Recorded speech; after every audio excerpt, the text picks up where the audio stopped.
but they never believe me. Yeah, I would never drop the ball, I know I make it look easy.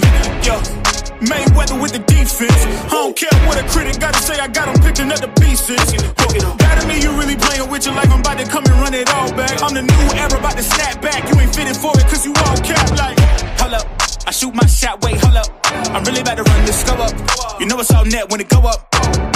Ain't got no other plans, you don't need to understand. Ay, we on overtime, you don't need to understand. Ay, you just show them how to do it when you don't know what to say. Tell me how you plan to win if you plan to play the same. Moving fast, already gone, yeah, but you bringing me back. Try to double cross me, dog, just let me relax. Stop assuming what we doing. Keep it moving, what we doing. Cause it can get big right. Cause it can get big right. Cause it can get big right. Please don't play no games with me, I promise I'm too much. Ay, I can never let up even if you had enough. Ay, this ain't for the faint of heart, we always playing rough. I had enough, it ain't luck. I needed a vision, I needed ambition, I needed a mission to beat a submission with no intermission. I see the collision, the crash in the distance, ain't coming off track, no. Now when they ask what's the motive, don't talk about the show. They all about to see what I mean in the moment. I gotta keep going, I'm shaking the dice and I'm keeping it rolling. They already know. Ain't got no other plans, you don't need to understand. Ay, we on overtime, you don't need to understand. Ay, you just show them how to do it when you don't know what to say. Tell me how you plan to win if you plan to play the same. Moving fast, already gone, yeah, but you bringing me back. Try to double cross me, dog, just let me relax. Stop assuming what we doing. Keep it moving, what we doing. Cause it can get big right. Cause it can get big right. Cause it can get big right. Yeah. Salute, ATP. What's good? Yeah, man, I love that. Clap it up one more time. This is going to be a good one. This game's going to be a good one. They're all good ones, but this one's going to be an extra good one, extra special one. Salute to everybody who's in the building, man. Yeah, it can get dangerous, man. Shout out to the people out there betting on themselves. You know what I mean? It's not an easy game to play out here in this crazy world we're living in, you know what I'm saying? So shout out to the people who out here living dangerous, because a lot of us are choosing to live safe, and we're letting our dreams sit in the backgrounds, and we're playing it quote unquote safe, right? Living life unfulfilled, going to our graves with no answers to the questions, you know what I mean? And what's the question? You know what I mean? Did you achieve your potential? Did you make the sacrifices that needed to be made in order for you to get there, right? So shout out to the to the song the music for the show. It rubs me in my heart, because for real, gambling on yourself, betting on yourself, being slept on, you know, not everybody can resonate. I think everybody can resonate with that, but not everybody can resonate to facing that head on and still going against adversity, against all odds, and still achieving your goals in spite. I emphasize, in spite of your detractors. You know what I'm saying? So shout out to the people who can do that, man. Boxing's in a great space. It is fight week, ladies and gentlemen. So I know we're all excited. We're heading into probably the biggest fight weekend I've seen in a long time, when the combination of Pro Box on Friday, Saturday, we got multiple events from the morning time with Bakram and Josh Kelly. Going into the evening, we got two huge mega cards. One of them, SHAKUR Stevenson, TEOFIMO Lopez, and that whole crazy undercard. And of course, shout out to Xander Zayas and what he's about to go do, defending his title and unifying on his first title defense. These are the kind of fighters you got to get behind, the people who have the heart to move with that, gambling on themselves, putting it all online, all for the idea of being great, legacy, right? Going for greatness, daring to be great, as a wise man once said. News in the space, Christian Mbili, news comes out this morning that the WBC's gone ahead and elevated Christian Mbili to WBC champion at 168 for the super middleweight division. So I guess Mauricio got tired of waiting. That's how that goes. He's the champion now in the conversation. We know Diego Pacheco and Hamza Shiraz may be, I believe on Friday, getting ready to go into a bid for that WBO title, vacant title, or whatever have you. Diego Pacheco no longer with Matchroom, right? New management. Looking forward to see what Diego Pacheco's getting ready to do as well. What other news has come out? Frank Sanchez, Richard Torres announced it looks like they're going to be on the undercard of Fundora and Keith Thurman as well. They'll be, Sebastian Fundora will be defending his title in that situation. Other news in the heavyweight division, since we're already there as well, Daniel Dubois reconciles with Don Charles. He's back, guys. He left.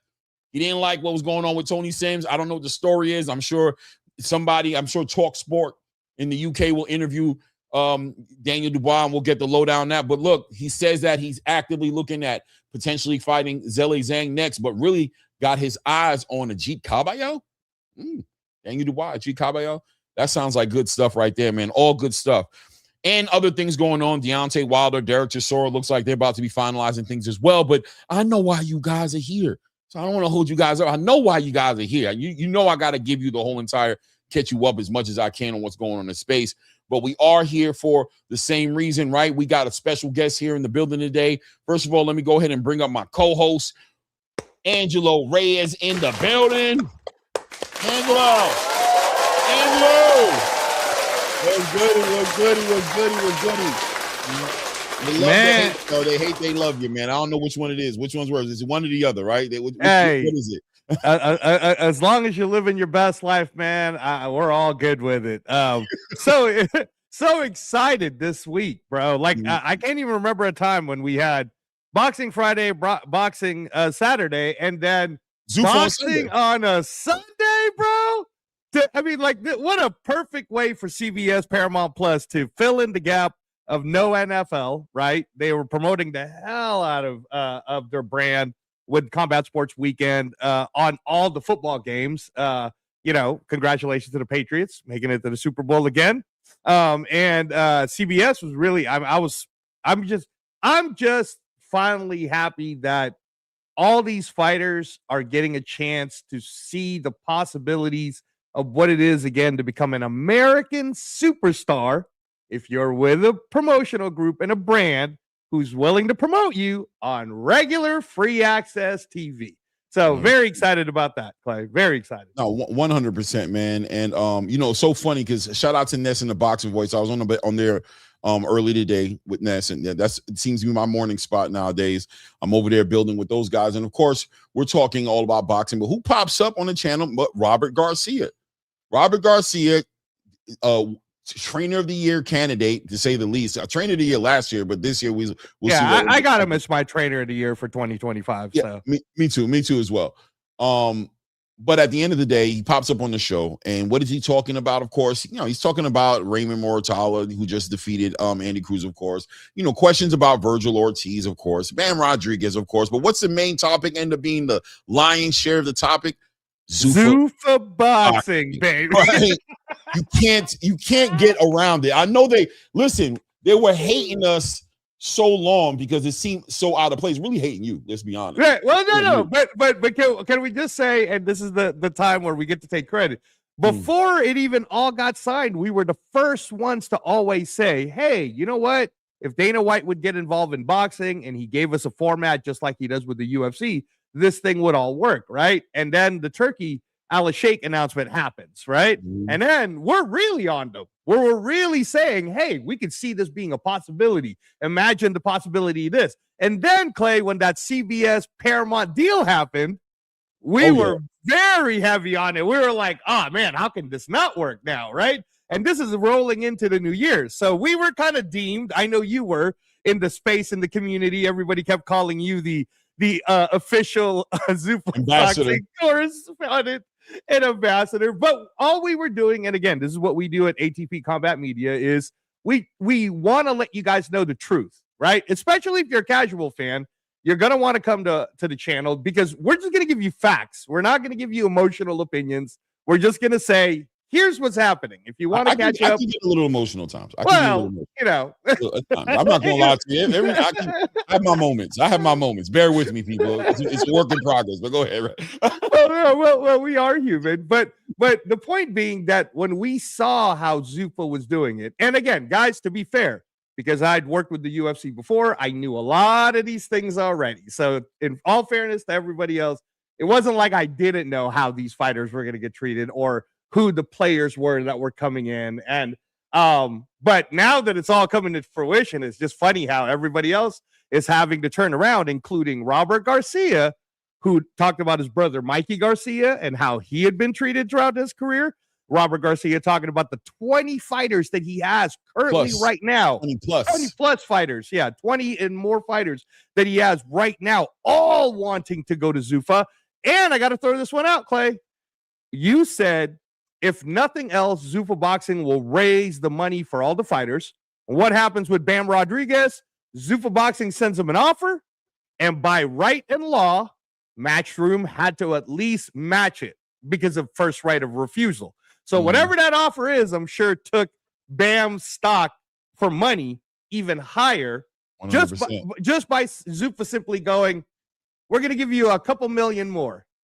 and then Matchroom has to match it. So I'm just happy. No, 100%, man. And we seen the first Zuffa event roll out last Friday. Shout out, congratulations, Julian Rodriguez, a recipient of over $150,000 or at $150,000 of bonus money, performance incentive money that he got, not to mention whatever he got paid. Shout out to Robert Merriweather. Yeah. Can you remember a time, Clay? Yeah, I'm sorry. I'll let you go. Can you remember a time that that any 6-rounder gets that much money? Go ahead about Robert Merriweather. No. But yeah, just going on this to say shout out to those guys who benefited from that pay structure, pay model. You know what I mean? That incentive model that they have over there. But we're about to roll into the second one, man. They're not wasting any time, following right back up. We're going into Friday. Zuffa 2. We know headlined by Rayo Venezuela, and I can't remember right now off the top of my head who he's facing. Yeah, he's Diego Torres. There you go. Right. Diego Torres. Yeah. And of course, a great card. This card right here, definitely way more stacked. You know what I'm saying? They're going harder this time around. But we have one of the fighters here, you know what I'm saying, been here before. Him and his father's been on the show separate times, where it's a blessing this time. We got them both on here at the same damn time. I can't wait to see how this dynamic works. You know what I'm saying? We got the son that's grown now. You know what I'm saying? Doing his thing. And then we got the father, you know what I'm saying? Who's a trainer / manager / father / everything. I just can't wait to see how these guys get in together. I'm going to go ahead and bring them up, bro. I'm not going to even waste another moment. Yes, sir. Yes, sir. Shout out to Jalil Hackett, Bernard Hackett in the building. Salute. Salute. And let me say this correctly. Coach. Shout out to Coach Bernard Hackett, you know what I'm saying? And his fighter, you know what I'm saying, contender, Jalil Hackett in the building. Let's do that the right way. Let's do that the right way. Let's not do it the other way. Let's do it that right way. You know what I'm saying? Now, real quick, let's not forget, Clay, El Negro Mexicano. His fighter, Jalil Hackett. That part. We got to bear with us, guys. Bear with us. You're going to get it right. When it's all said and done, you're going to get it right. I promise you. All right? Right? It's a marathon, not a race. How you guys doing today, man? Doing good, man. Can't complain. We had a hell of a camp. It's fight week. So, we just excited for what the future holds. No doubt. Coach Hackett, how you doing today? I'm doing good. I'm doing good, my brother. I'm doing good, man. How you all doing? I'm doing great. I'm doing real good. Boxing is in a good space, man. A lot of stuff going on in boxing. So I'm in the content creation space for the sport. So I'm in a great place. You know what I mean? But you guys. I was going to say, I'm very excited that you guys are finally going to be here in Las Vegas tomorrow. Excited to have you guys. Welcome to the town. We got a phone call. We'll be in. Yeah. That's Jalil's having an issue. All right. Right off the bat, I think that it's amazing, and I want to get your take on this, Coach Hackett. So the fights on Sunday, which we're used to doing football, starts at 3 p.m. Pacific, 6 p.m. Eastern time. And the main event of that prime time happens to be Jalil Hackett, right? Because really, if you think about it, the first 3 hours is going to be from 6 to 9. So about 8 o'clock Eastern, 5 o'clock Pacific time, we're going to have Jalil Hackett fighting a 10-rounder. I can't think of a time, honestly, that he was like in that space, and more importantly, it's going to be going to 7.18 million households. That's insane. How do you feel about that, Coach Hackett? Blessed. That's all you can feel. You can feel blessed. I think it's hundreds, thousands of fighters that are fighting globally, and for us to get that opportunity, I think we're blessed. Definitely want to thank Dana White and his team, that whole TKO group, Turk Al-Sheikh, everybody that's involved in making this happen. I want to humbly say thank you, because, like I said, they could have picked anybody, but they chose us. No doubt, no doubt. Jalil, I mean, the same question to you, obviously, but and I'll add to it, and I'll say, if you guys even want to go back and forth and just kind of like give us a little bit of a inside, on the ground version of what it was when they reached out to you. How did that look like? I mean, and also what stood out about the approach? What stood out about the offer that just made it make sense for what you guys are trying to do? Because everybody has their own reason, right, for how they're moving. You got a game plan for your career. What stuck out that kind of resonated and aligned with your goals that made this sound like the most logical, practical next move to make for your career? First I want to start off by thanking, Dana and the Turk for, even making any of this happen. They've been talking about it for a while, but for them to actually bring it into a reality is unreal. And I appreciate them guys for making me one of the fighters that they reached out to, because there's a lot of fighters that, really wanted the opportunity but didn't get it. But as far as the situation and how it played out, as you guys know, I was with Matchroom all the way up until my loss back in December. We had a rematch scheduled for March of 2025, but things happen. End up getting canceled due to injury. And after that we were in kind of a limbo situation to where we didn't really know what was next. Ring Magazine partnered up with Box Raw, put together the sparring that they had the same weekend of the Zepeda Stevenson fight card. And we went out there, participated in the sparring. We got chose to fight on the Bud Crawford Canelo Alvarez fight week. We ended up fighting that Thursday at the Fountain Blue. Got a very, very, very good looking win on that card against an undefeated fighter.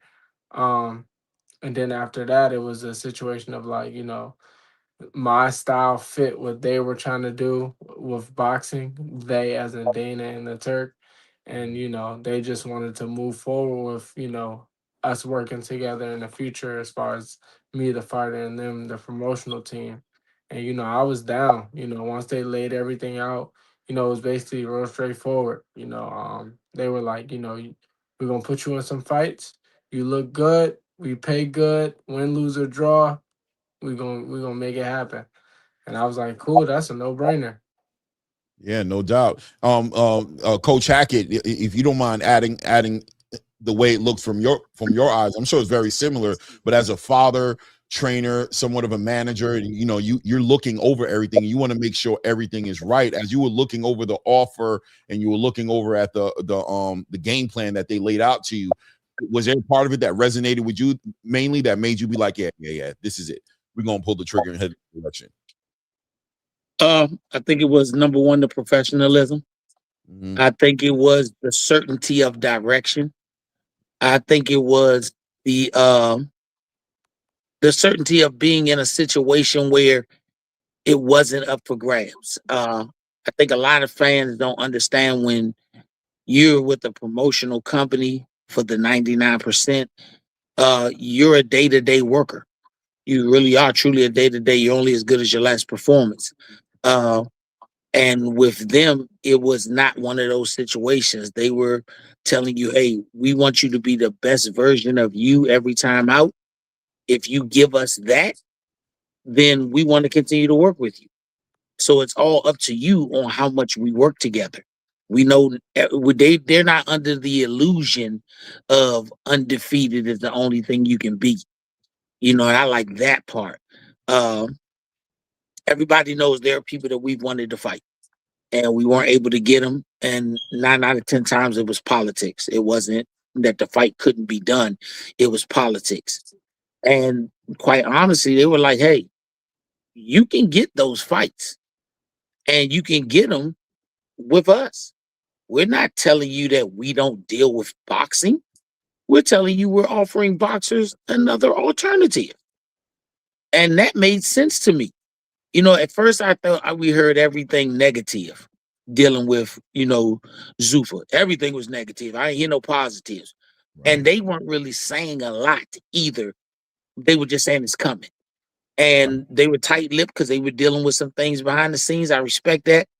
And when they started doing interviews, it started kind of making sense. When I was looking at, the interviews that Dana, the Turk, Mike, that whole team was doing, they were making it make sense. They were like, hold up. We're not telling you we're getting rid of boxing. They said we want to make an amendment to a bill that's already there. If people have the logic of it, amendment means add to. It didn't take away from anything. Right. And so they're giving another outlet. They didn't say that the belts that are currently there were trash. They just said if you like the system where you have more inactivity than activity, where politics will control if you get a chance for a belt, where if you have a junior belt, it may put you in the rankings, it may not. If you have the interim title, that doesn't guarantee you get a title shot. You just the whole political voice, then you stay doing that. And good luck to you. You may get a title shot. But if you want a path, come over here. The path is you will get paid, but you got to fight people. You beat these people, position yourself to where you can fight for a Zuffa title. You become a Zuffa champion, then you're ranked by Ring Magazine. If you're ranked by Ring Magazine, you could get a phone call to fight on a ring card versus just about anybody. If you fight on a ring card and you beat just about anybody, you may get the phone call to fight on a React card. Mm-hmm. And we have a structure in which you will get paid. You know what you're going to make. You know what you could potentially make. And you know where you could go.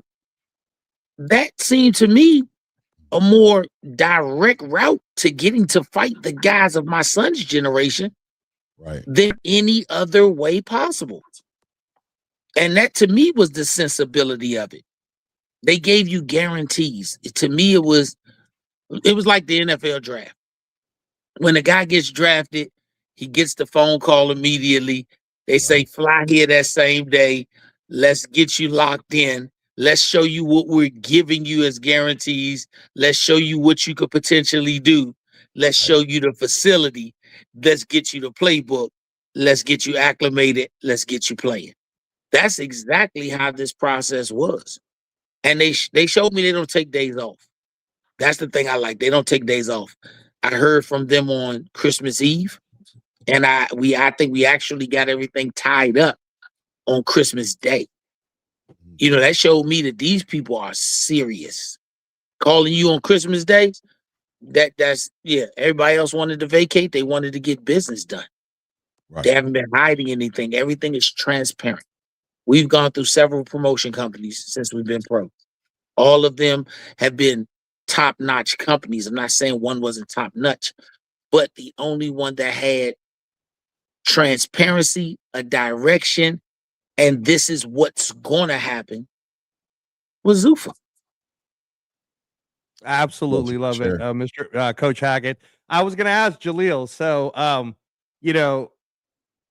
you're a big NFL fan and you're a big college football fan, right? So when you got this call, and then, again, most people, you guys have to understand, especially the fighters and the managers who come on our show, this is the type of show where you could trust us so much that we've known this information from before the signing to the signing all the way to now. And we're the ones that have been pretending like, oh, we don't know. I've heard Clay flat out say, oh, I have no idea, right? When we've literally known. So you guys can't trust us. But I know for a fact, young man, that Jalil, that I want you to talk about it, but they called you and then they flew you here for a day, bro. I mean, they just talk to us about that whole experience of what it was like to get drafted per se. I love the drafted analogy, by the way, by Coach Hackett. I'm definitely interested in Jalil's response to this because I know how you feel about football. So this is kind of like Go ahead though. Go ahead. I'm very interested in this response. Yeah, nah, it was surreal. You know, like my dad said, we were finished like wrapping everything up around Christmas time. And I know during that time my dad was on vacation. Him and my mom were on vacation in Orlando. I was home, you know, just chilling with my brothers and sisters.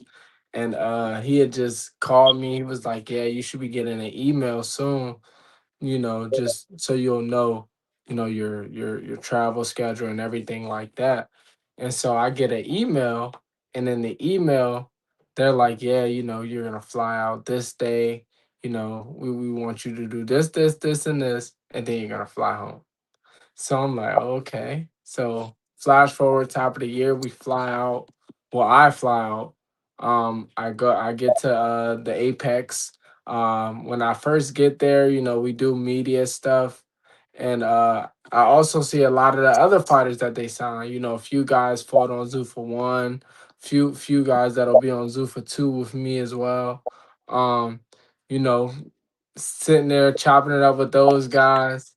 Y'all with these Raiders hats, boy. Congratulations. Congratulations to Oh, y'all, man. nah, Y'all finna man. get This y'all is a finna get We got boxing Fernando drafted. show. Mendoza. We This is a got boxing drafted. show. We got Where is the drafted. Jalil Hackett hat? Where's the Zuffa hats at? What are we doing? Lord child, Lord We child. we will be playing in the stadium. The Apex is our new stadium. That's right. That's right. We got Jalil, drafted. Jalil, so you flew out to Vegas. Continue. So Yeah, you so flew we out. we, we get the we get to Vegas. We get to Vegas, we do media. You know, a lot of you know, interviews and whatnot. You know, the whole media run around. After that, we get a tour of the facility. Actually, during the tour, they mic me and probably about two or three other fighters up. You know, just to, I guess, for content purposes. And you know, after the tour of the facility, me and a few of the guys kicked it for a little bit. At the time, we watched SHAKUR was sparring because you know he has a fight coming up this weekend also.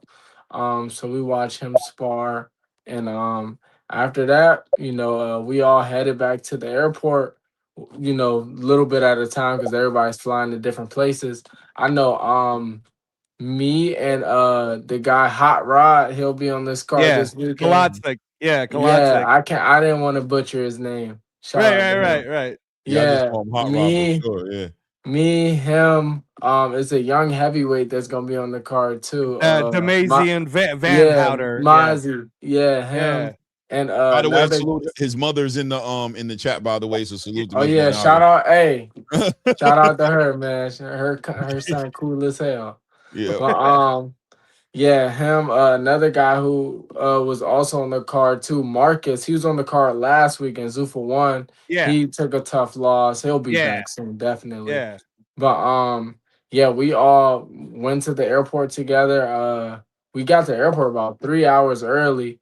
And you know, they were flying to Tampa, I was flying to DC, but coincidentally our gates were right next to each other. So we all sat, we kicked it, we just chatted, and it was just funny. I was like, shit, this is gonna be happening often now. We co-workers.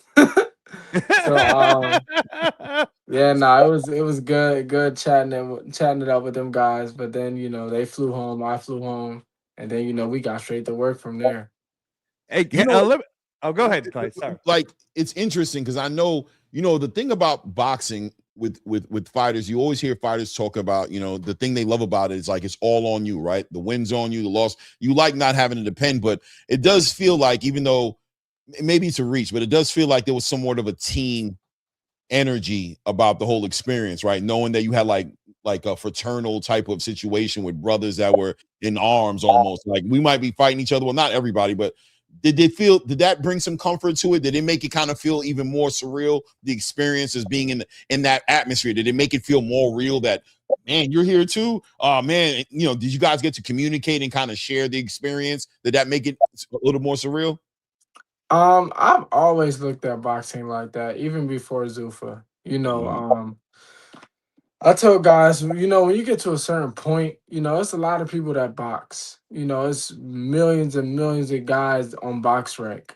And only a select few. You can probably name 1,000 fighters off the top of your head, or even if you took the time, you could probably name 1,000 fighters that you've seen. Oh, I've seen this guy fight on TV, or I know this guy pays his bills via boxing. So when you reach that point, I don't think it's really about a love and hate for a person no more, because it's all like we like a big fraternity. Guys go to college, and I ain't never been a guy that'll go to college and join a frat. But like those dudes that do that, they go through a lot to get in that frat. So once they get in, it's like they look at each other as brothers. So it's like this is no different. Like we're I talk to those guys like Justin Valoria, who will also be on the card this weekend. And I talk to those guys, and I honestly tell them like at the point we're at, bro, like we're in a rare air. We do what we want. Well, not what we want. We do what we love, the sport of boxing, for a living. Like this like you really get to go in that ring, showcase your talent, your hard work, and you getting paid pretty good for it. So yeah, it's a fraternity, man. Even my last fight, not my last fight, the fight before that, the fight that was on the ring card. Yep. The guy Elijah Vines, we still talk often. We don't talk about boxing, we talk about motorcycles and dogs, but we still talk often because it's like at the end of the day, bro, we got in there, we did what we had to do, we made our money, and we made it home safe to our families. So it's like, anything else is just free. So I Yeah. just take it all in, and enjoy it. Hey Jalil, the last time we had you on the show, we spoke about that. I was there live to watch your fights with Elijah Vines, and the emotions that you showed that night. Right away, the whole arena knew you were going to be the superstar because you were so raw with it, right? All the things you speak to about fighters having to go through what they need to go through and then be able to come home safely to their loved ones. So I remember talking to your dad often, saying this is before you guys even signed to Zuffa, saying you are the perfect Zuffa fighter. Because if you look at how the UFC is, they're all brothers in arms, even though they're all going to really try to hurt each other in the cage. They're all brothers in arms. And we noticed the Julian Rodriguez versus Sandoval fight. They went at it, and at the end, they showed both of them on the ambulance together. Right?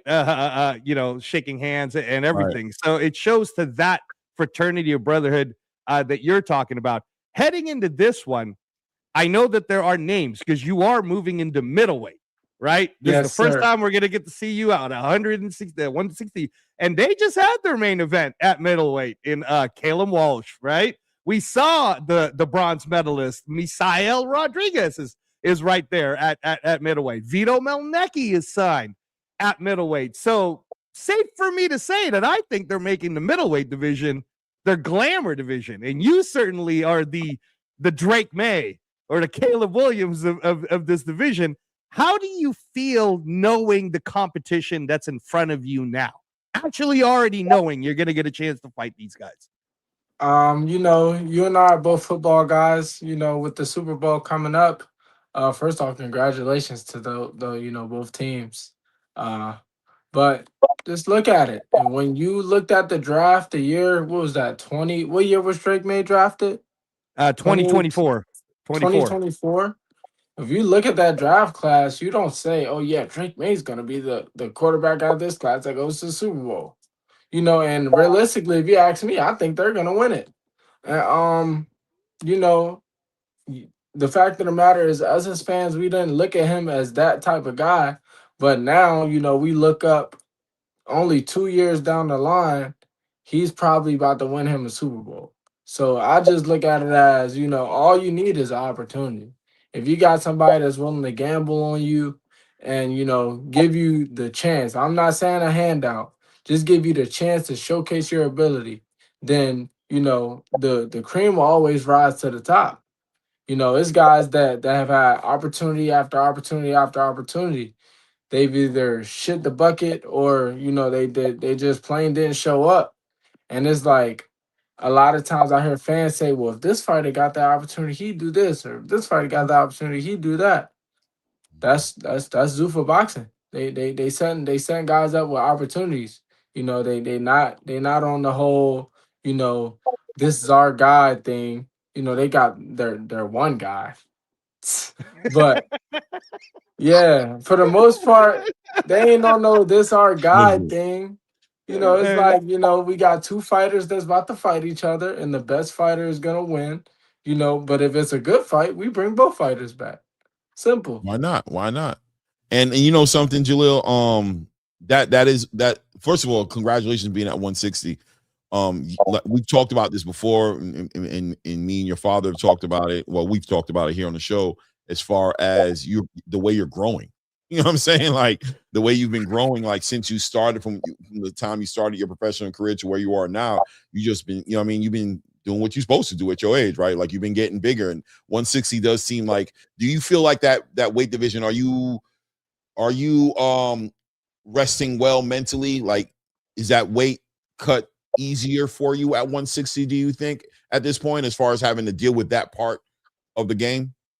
Physically, obviously, absolutely. But mentally, hell yeah. Because it's like, you know, if you don't know me, if I'm not in camp, I could probably be, what's my man with the fiery hair that had the food show? They used to go all around the world. Yeah, I know Guy Fieri. Guy Are you talking about- Fieri. yeah. And when I'm not in camp, people will probably confuse me for Guy Fieri, man. You know, I'm going to go to the most randomest places, and I'm going to try food. You know, I'm gonna review it and everything. Right. You know? So it's like, and on top of that, to double down, I'm not a little guy. I'm naturally big. Right. If I would have known I was gonna have this type of growth as a youngster, I probably would have never picked up no glove. Y'all probably be, y'all probably be talking about me and Malachi Tony or something. Hey, You know, trying to figure out who gonna be wide receiver one. But yeah, you know, so it's like that the shoot up of growth came out of nowhere. But I'm definitely liking this new weight class. We did make a little pit stop at 54, but based on the trajectory, of things, how I think it's gonna go, I think we're gonna be at 60 for a while, and you know, we're gonna set up shop here.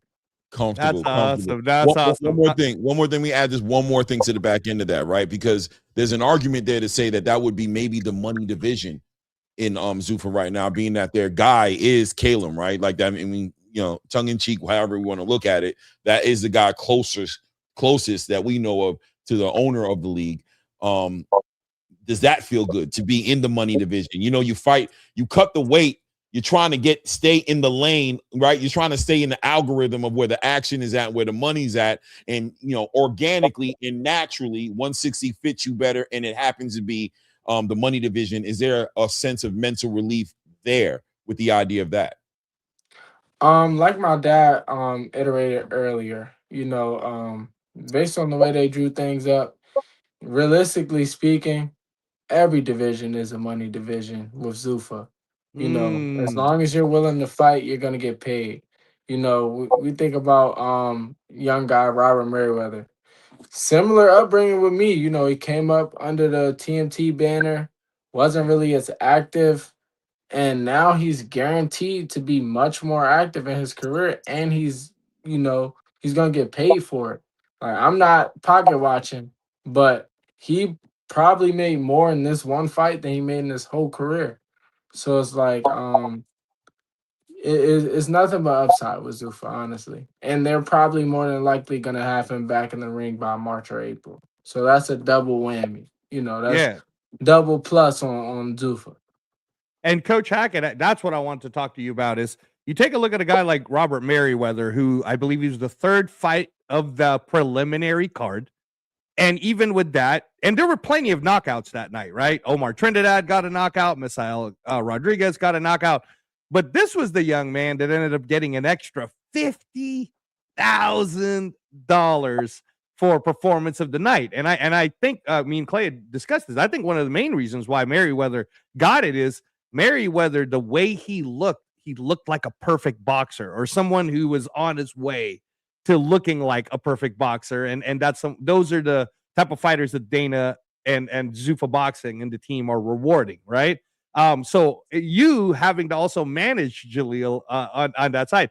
How do you feel now that there's a pathway to making even more money, like Julian Rodriguez, who made well over 6 figures in his first Zuffa fight, doing exactly what Jalil does, which is, I'm gonna go out there and I'm gonna bust some ass, right? Pause. Pause. But how do you feel about that on the management side, Coach Hackett? I think it's great. I think it's great. I think anytime that you can have young fighters not just fight, but be able to make bonuses, know when they're gonna fight. A company that wants you to fight often, one of the things that they've said is, we're not gonna hold you back. You win and you say, hey, I'm ready to go again. We want guys that really want to fight. So for me, I think it's great. I think it's great. I think they're giving opportunity to the young fighters to not just do what their dream is, but to also have financial prosperity. Where else outside of football, basketball, baseball, and soccer, where you're gonna see a kid at the age of 22 say, hey, I can have a year where I can make $500,000 or more. And they put it on paper. A lot of times these contracts, they say, we'll get you 4 fights in this much time, or we'll get you 2 fights in this much time. But they never give you numbers. The numbers aren't real. They're conceptual numbers. These people had real numbers. They had, if you do this, we're going to give you this. And one of the things that I think early in Jalil's career was the spacing out of fights hurts young fighters. It may work for older fighters. It may work for guys with titles, any of that type of stuff, but it does not work for young fighters. In order for a young fighter to build a fan base, to work on his craft, to become better, he has to be actively fighting. And that was the thing that I think was killing Jalil's career. Him and Merriweather were both, with the same promotion coming there one time, and a lot of other young fighters who haven't got that springboard opportunity. Just the fact of what you see and what they're doing now, it makes me feel different. A lot of times, who's the promoters, they're push guys. These are the guys who want to push. You'll look up, both of you all are both at the same point in your careers at the beginning, but this guy got 5 fights. You got 2. And you're like, why am I not getting these fights? And they're saying, oh no, we got a plan for you. But then you look up, he has 9. I have 4. He got 13. I got 5. And it's like their actions are saying what their words aren't saying. When you see this going on, and Dana said, I want to see guys fight.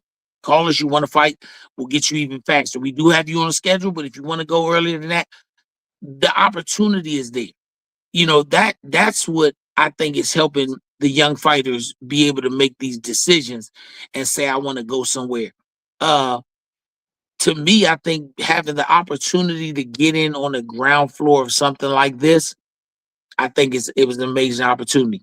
Like I said, you may have some guys that are well versed in the sport, making millions of dollars, don't want to do it. You may have new guys that say, hey, I want to stick with the traditional program. They don't want to do it. But for us, I told Jalil my opinion. He gave his feedback. We heard everything out. To me, if you want to fight, I just say this: if Jalil wants to fight the Kalen Walsh's, now it's highly probable that they're gonna fight. Not when they're 30, when they're still in their 20s. If you want to see the potential of some of the outside guys like the Vanders Dayases, now this fight is potentially doable. And the reason it is because the person who controls everybody's money is involved with everybody's element of boxing. They're still doing REAG cards. They're still doing ring cards. So it ain't like Turk and all those people have said, or we're just not dealing with boxing. They're saying we're giving the other guys an alternative to be able to get where they want to get to without playing the game of politics. You don't have to be with this special manager.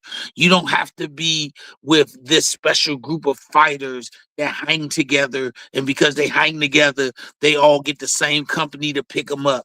You don't have any of that. All that stuff is out the window. That's not boxing, that's propaganda. Now they can just stick to the boxing. Do you want to fight? You don't have to be crazy, but you don't have to be contrite. Hey, Kalen Walsh wins 2 or 3 fights. Jalil wins 2 or 3 fights. Hey, they want to fight each other. Let them fight. It could be a great fight, and neither fighter or their team is worried about, well, if one of us loses, like every fighter in boxing. Let me be clear to all the listeners. Every fighter in boxing, except for maybe the Mayweathers, the Canelos, the Crawfords, very few aren't worried about if they're going to get dropped by their promoter if they lose a fight. Every fighter. The only fighters that I have seen in combat sports who don't worry about that are UFC guys. Some of my favorite UFC guys had 3, 4, 5 losses, but they fight like hell. I'm a fan of Justin Gaethje from way back, not recently, way back. And once again, you don't have to be undefeated to be a star in the UFC. You got to be willing to fight. Right. If you're willing to fight, and I think me and Angelo talked about this. When Conor McGregor came into the UFC, he wasn't the man. He worked his way into being the man. People don't talk about that, Coach. They always try to act like Conor was like treated a certain way because he was a star. Nah, that dude was sleeping on a couch. His girlfriend, he was struggling. I watched this documentary. He came from the mud for real. And he took advantage of an opportunity. He knew what he could do, and he came in as the brash Conor McGregor. And if you want to be honest, look at the first 3, 4 fights he had. He was I hate to use the expression, he was the B-side. Right. He was the B-side. Right. He came in, he beat people. He did exactly that. He beat people. Once you start beating people, and I ain't never heard him say that he was looking for a job, he made no money. They made him a star. He came in and said, I'll fight. I'll be a star. Rampage Jackson. Look at him. He done made movies. I think if you ask young people today, they know him as a movie star before they know him as a cage fighter. Right. These people are really, I hate to say it, they are laid out in the structure of an NFL team. They are laid out in the structure. Yeah. Coach Hackett, real quick here, because you believe it or not, you're running down. I have like questions, and you just doing. Oh, my bad, brother. My bad. No. This is just a compliment. Like, it's like I gotta scratch that one off, scratch that one off, scratch that one off. Clay, you're answering so many questions. Clay is marking them all off. Like, all right. But I do, bringing that full circle, right? Bringing that full circle, I would ask that, saying everything you just said, from your perspective, what does Zuffa potentially have a chance of changing in boxing? If there would be one thing that you can say, what is it that they can change in boxing that you feel needs to be changed and could change the whole entire trajectory of the sport? Does that make sense? Like, boxing has been here for so long, and people have said it's lawless in so many ways, and we've become desensitized to it. But there really is a dysfunction about boxing up until this point that's been happening, that's gotten in the way of people like Jalil, Hackett, and all these other fighters from doing what they've earned by putting in the work in the ring. So that being said, being introduced to this business model that's active right now, if you could bring it down to one thing maybe, or a few things that can make the biggest impact and change the sport that you see with this business model? Well, to me, I started out using the example of the NFL. And that was what it felt like when we got there. But to make the whole thing look more broader, more clear, I would say it's like the first year of NILs and the new structure of the national the national championship. Now these guys can still choose to go to Queensbury, Matchroom, Top Rank, PBC, Mayweather Promotions. They can still choose to go there. But now you have a school that's come back into the fold. This is SMU. It's like, hey, we're Like back. We're back. We're in the fold. Right. And we know how to do this because the same thing that they said we did wrong years ago is now the new rule of doing things. So if you go to Zuffa, you now have a chance at a national championship game. Whereas if you weren't part of the Power 5 conferences, you had no chance. You now have a chance to put yourself in position. If you can win a Zuffa title, it's the same as the other guys winning the WBA, WC, IBF, WBO. That's their world. That's the Power 5 world. They do their world. This is our world. Our structure, our goal is to win a Zuffa title. When you win that Zuffa title, then we're all on a level playing field because the ring top 10, they're all stuck in there somewhere.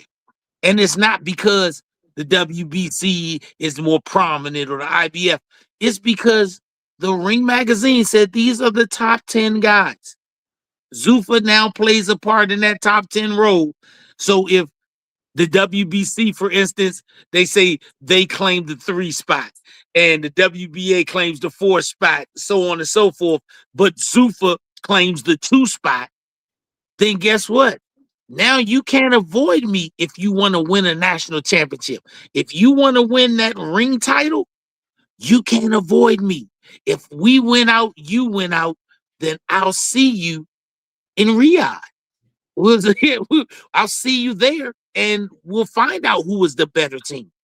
We'll find out if you were just the better name team branding or you were the better team dealing with competition. That's the biggest thing that Zuffa's going to do. Zuffa made it where, shout out to Bam, he got richer. right. Zuffa made it, shout out to Jao Bataya. He going to be able to become undisputed. Zuffa is making it where the traditional company roadblocks that were always there, they're removing them.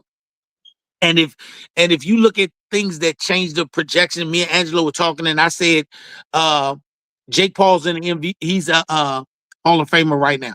And they're like, fighting? No, not fighting. He put women's boxing somewhere it had never been in the history of women's boxing. For that alone, he should be in the Hall of Fame. Same way now.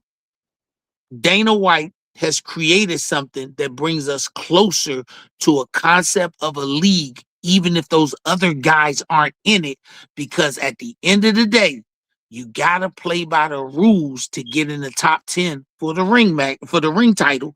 And then Turkey Al-Sheikh has created a situation where we truly do now have a Super Bowl. It's Riyadh season. So now we don't have to chase Xander Zayas anymore. We chase the Zuffa title and make him chase his stuff, and we'll see you on the ring list. Now you're playing for 10 spots now. You're not playing for 1 spot. So when you get yourself in one of those 10 spots, all you're doing is waiting for the phone call and saying that you're playing for the national title, and we'll see you in Riyadh. That's what I think they've done. They've given boxing what NCAA football has every year: pageantry, conversation, and a national championship at the end of the rainbow. Whoever would have thought this year Indiana at the beginning of the season would be your national champion? But because of the Zuffa structure in NCAA football, they had the opportunity to be national champions, where 2 years ago, this would have never happened. Right.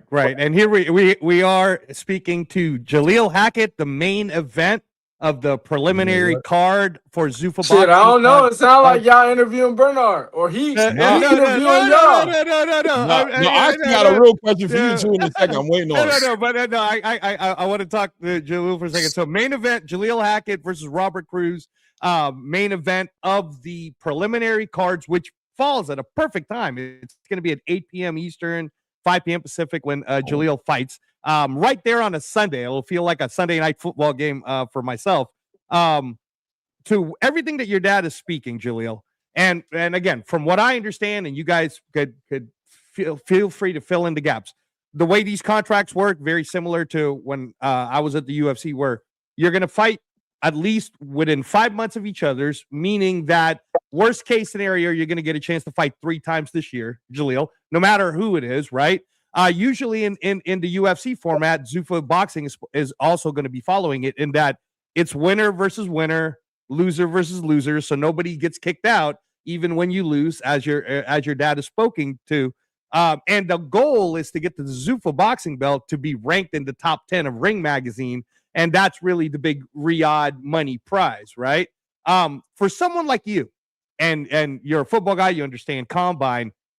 How was it when you saw the facility, and did you have some of the same thoughts that even Julian Rodriguez had, where he was saying to himself, you know what, I'm moving my whole team here because they got my nutrition, they got my food, insurance, I got these hot tubs. Like, did you have some of that feeling? Am I going to have the Hacketts as neighbors here in Vegas? Talk to us about that. It was one of the first things that kind of slipped into my mind.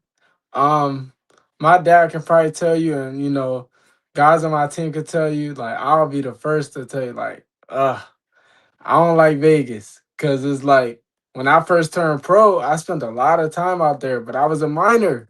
So it's like, I'm out here just wasting my time.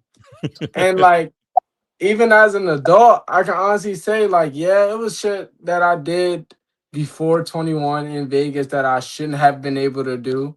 But, you know, special privilege.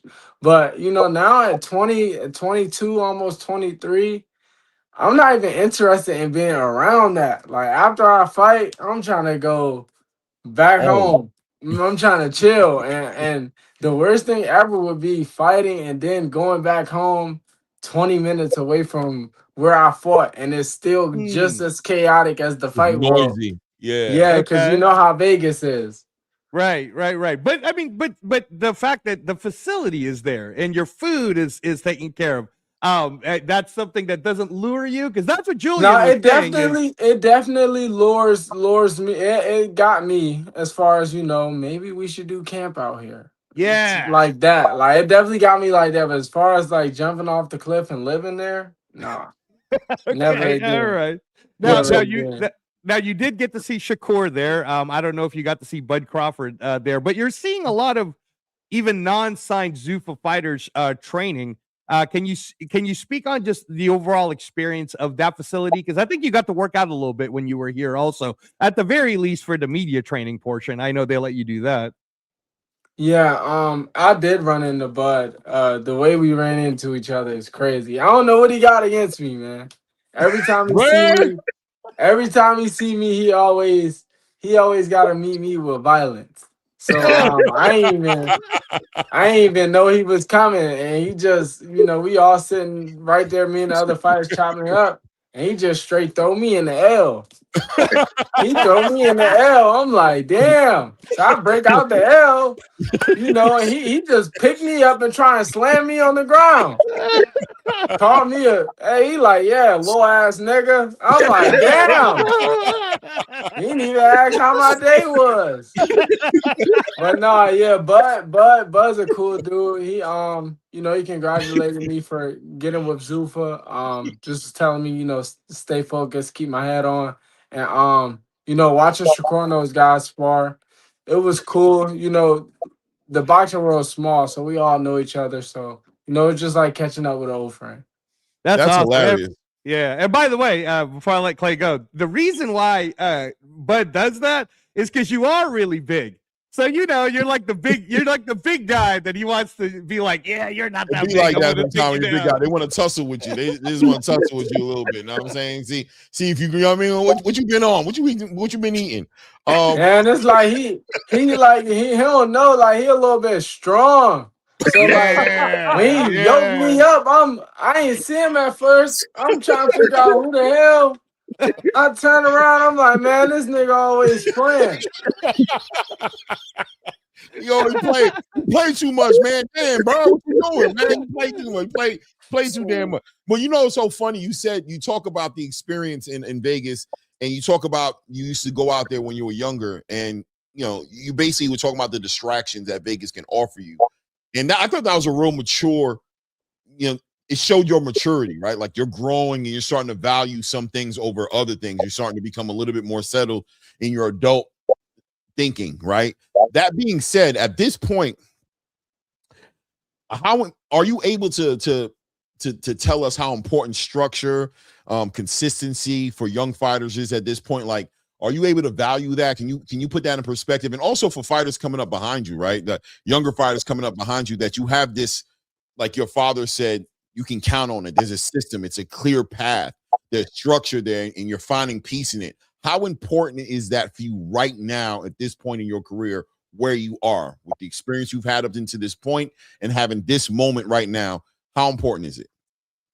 Man, you can't put a price on it. You know, it's priceless. You know, I just think about, you know, we're in real life now. I laugh with my older brother. Bernard got a fleet of kids, man. You know, he didn't believe in condoms back in the day. He's active for sure. He's active. So I laugh with my brother. I laugh with my brother that's a year older than me. He currently lives in New York. You know, he engineers and produces, he does music, but he's also a teacher at a private school there. And I laugh at him all the time because I say, bro, we're the new adults. And, you know, I have friends that are everyday working guys. You know, I have one of my best friends is an electrician. I have a lot of friends that are firefighters. And I laugh with them. I say, boy, if I'm in the fire and one of you motherfuckers bust open the door, I'm walking out. All of a sudden, I don't need help no more. It's like, no way I'm letting you save me. Yeah, so it's like, you know, we're the new adults. So it's like, with us being the new adults, you need some sort of stability. Like, you know, with this right here, I know, Jalil, you're gonna fight 3-4 times a year. In a good year, you might fight 5 times in a year. And in those 5 times you fight, you're gonna make good money. Along with the good money, it's like a job. If you do good, you get bonuses, you know. So it's like I can realistically say, all right, I'm fighting February 1st. They're telling me you're gonna fight again in March or April. I can fight again in March or April. We have 2 good fights. I can, you know, call my dad, call my mom, or call, you know, my girlfriend. Like, hey, this summer we're gonna take a trip. You know, I let Dana and them know I'll be ready in 3 months. They say, cool, we're gonna have you fighting in 3 months. So on a week after I fight that second fight, I might take that trip, and then I might take another week off. But then that following week, I'm already getting back into the swing of things because I know I have a fight lined up in 2 months. Compared to, you know, you fighting and everything you do is last minute because you don't know when they're gonna call you for a fight. You know, I remember one time I was on a trip. I was out the country, and my dad called me. He like, yeah, when you come home, we got to start getting ready because we fighting again in April, and it was March. Wow. I'm like, shit. Okay, that's a bet.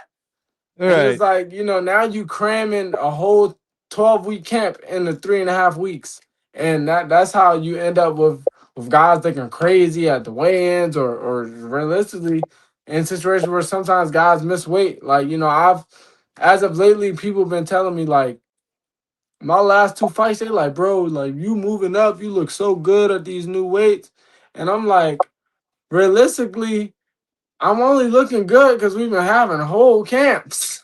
Right. You know, we've been having whole camps, you know, that I ain't been getting calls on 2 weeks notice like I'm the B-side.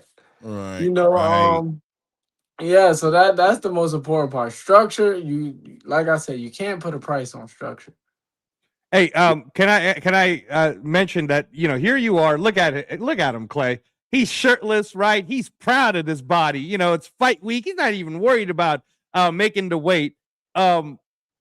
With this, we could feel it from you, how comfortable you are. We haven't even talked about the fact that you're going to be main event in front of 7 million households against Robert CRUZ, who's also 11-1, who just fought for the WBA international title. It was his first 10-rounder against a very tough undefeated Katsurakas, who I've heard through some things that he might also be signing with Zuffa. We'll see.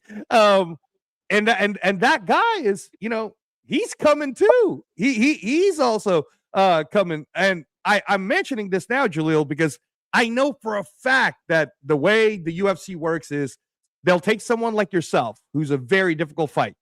They'll offer you like 4 or 5 names, right? Then they'll go back to the other people and find out which one of those are willing to jump right now.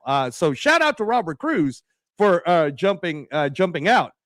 For you, though, give us a little snippet as to how ready you really feel now that you've had a full camp going into being the main event in front of 7 million households this Sunday. I felt more than ready. I'm not really a huge talker on like, yeah, this is the game plan. We're gonna do this, and that. I really like to just, go out there and just show how well camp was. And like I said, my past few fights have shown, like, I'm getting really good at, figuring guys out sooner than later. Like my dad will say, I'm not a believer in first round knockouts. But yeah, man, I look forward to going out there and showcasing in front of all the fans, and this is the beginning of something special for us. Sure. Anything to add, Mr. Hackett, in terms of the training camp and how, in terms of readiness? This is it. This is 7 million households, main event, prime time, Sunday night. How do you feel going into this one? Well, I've always felt, honestly, that Jalil is the Super Bowl for every young guy that's boxing now. I've always felt, and I've always told Jalil, be extra prepared because they know who you are, even if you don't know who they are, because this is their big night. You've been in the spotlight for a while. People have always thought you were older. People are just realizing he's only 22. They're just realizing that. So for me, I've always got on him about focus and preparation. I think now that he's feeling structure, if you think about it, I think this is our first fight officially with Zuffa.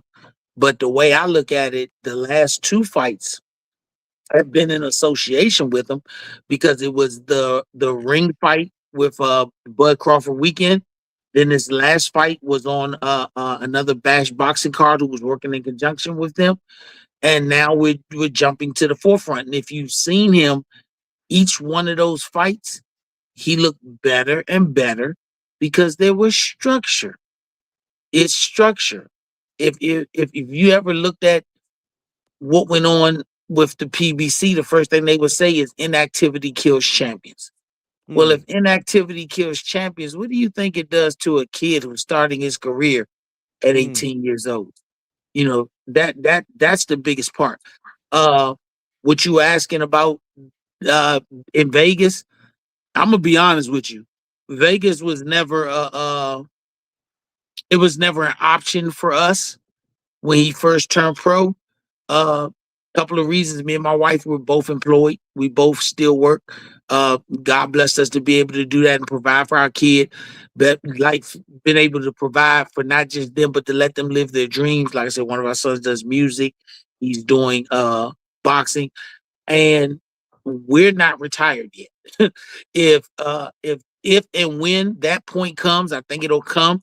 And the fact that Zuffa is actually paying very well for all you fighters who ain't making no money. You better hurry up and run over there if they'll take you. If they paying well like that, then to me, trying to be the type of father outside of the boxing that gives my son excellent advice, it may be to say, hey, son, you might come out better purchasing a small home in Vegas instead of wasting that money. Young people and boxers should waste some money. I'm going to be honest. You putting your life on the line. You giving up a piece of your body every time you lose weight. As a young kid, 22, if you see a couple of things out there, not outrageous where you blowing the moon, but you should be able to get. And if he does it the right way, like I tell my son, I've learned from my mistakes. You want a Benz? Either you lease it or you buy a used one. You want some jewelry? Go to Vegas. The pawn shop is full of people who made bad decisions. They got the jewelry that you want. Cut rate prices at the pawn shop. Go get you a good price. Go get you a Yeah, box, you can get man. you a Rolex out there. If you kept them before you go inside the building, he might sell it to you for $1,000. But being able to do it like that and say, hey, you might find you a house in Vegas that you can get for a more than reasonable price, especially if you have the option to put a cash payment on it. Why not get you a place out there? When you have free time in between camps or whatever, go out there. Take advantage. I'm telling them, take advantage of those facilities. You get to the point where you're down to the last couple of weeks of camp, go take advantage of it. You got to fight out there anyway. When me and my wife retire, hey, let's go. Why not? If you got to be out here, you may do your comfort part of your camp at home the first half, but then when the sparring is all wrapped up and it's just about making sure the weight is right, go out there. They got a cafeteria, eat their food. These are the logical things. Once again, I said you're going into the NFL. You just got drafted. Here's your hat. You're with the team that drafted you. Eat their food. Use their dietitians. Do everything that they offer because they're offering it because they want to put the best product out there. You don't have none of this stuff coming from the traditional promoters because they look at you like an independent contractor. Where Zuffa looks at you like a new member to the family and you're part of the company. That's the difference. And if I could see him do that and he keep doing what he's supposed to do, Dana and the Turk and them do what they supposed to do, Jalil may retire me earlier and say, hey, we got to be in camp. We got to do our camps in Vegas. Give you a curfew. Ultimately, that's what it is. Yes. All right, yes. Jalil. Get your tail in the house at a certain time and have my mama in the house at a certain time. I don't want to have to keep talking to you about this, Dad. Hey, man. All the damn time. Hey, they grown, man. I just know they'll catch Lil. They'll catch Lil in the house quick. They catch Lil in the house quick, man. You know, if I ain't in the house with my girl, I'm in the house with my other girl. I'm in the house with my other girl. You know what I'm saying? So it's like shit. I ain't really too pressed on outside. You know, let somebody tell me pull up to their spot and they got a girl in there. Okay. If this girl in there, then I'm in there. Man, he live on them video games. What do you play? On them video games. Hey, what are you playing right now, Jalil? What are you playing?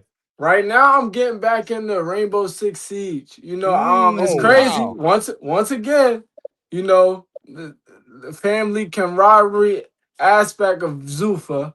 You know, we all sitting there kicking it, talking, and I'm talking to Mozzie and Mozzie like, man, shit. Even though we was out here a day, I almost brought my game with me. I was like, shit. I'm glad I ain't the only one that think like that. And so, you know, before you know it, it's about 5 or 6 fighters talking about the games that they play, and we all play the same games, and now we be playing the game together. So it's like shit, you know. I ain't worried about nothing, but Mozzie's mom said, LOL, he did try. She said he did. Jalil did too. We had to tell him leave that game in the house. Hey man, only thing I'm worried about is fighting, training. After I fight, I'm gonna eat me some good food and I'm gonna play my game. You know, everything else really be irrelevant. No doubt. So look, Jalil, this one's for you, man. And this is to sum it up, you know what I mean? And we can have a great conversation, have whatever we feel like talking about. Like, we actually got fights and stuff going on. So I'd love to get into the fights that's going on this week as well. But here it goes. And this is for you and your father, right? Opportunity, structure, timing. It seems like all the boxes are checked for you guys. Taking all that into consideration, right? One word to describe February 1st, 2026. Evolutionary. Woo! It's up. What about you, Coach Hackett? You know, you worked hard to get here, and I want you to take a moment and think about it. And you don't gotta do one word, by the way. I was just testing the vocabulary skills, and of course, Hey, that was great for a 22-year-old young young man right there. I don't Yeah. know how many syllables in that damn word. But opportunity, structure, timing. You worked hard. They're all on the same page. Sometimes you get the opportunity, but it's not the right timing. Sometimes you get the opportunity and timing, but the structure isn't there. Jalil talked about, 3-week camps. You know what I'm saying? 4-week camps. Well, now it seems like all three of those things are on the box for you. So how does that affect the vision? And what are we starting off February 1st, 2026? What is this the beginning of? And before you answer, treat it like the NFL draft. Those guys get 2 minutes to make their pick. Do it. Talk to that.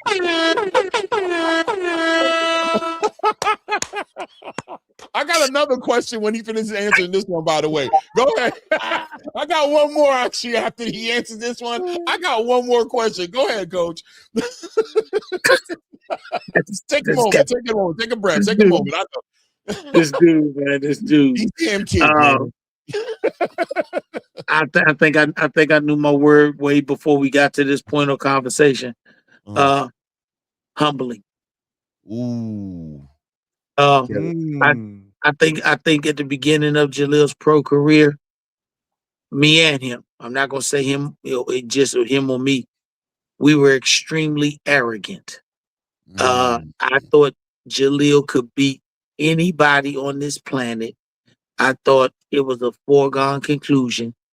What he had did in the amateurs, what he had did against pros as a kid. And then I found out that boxing is a business. And all of this time, I thought it was just a sport. It's a business. And the business was dictating who was going to be good, great, or not even thought of. And we went through a lot of emotional things on this ride. The Mayweather portion, I love to say, I learned a lot from Leonard Ellaby, and I learned a lot from watching Floyd. That was the perfect size shoe, but it didn't fit our foot.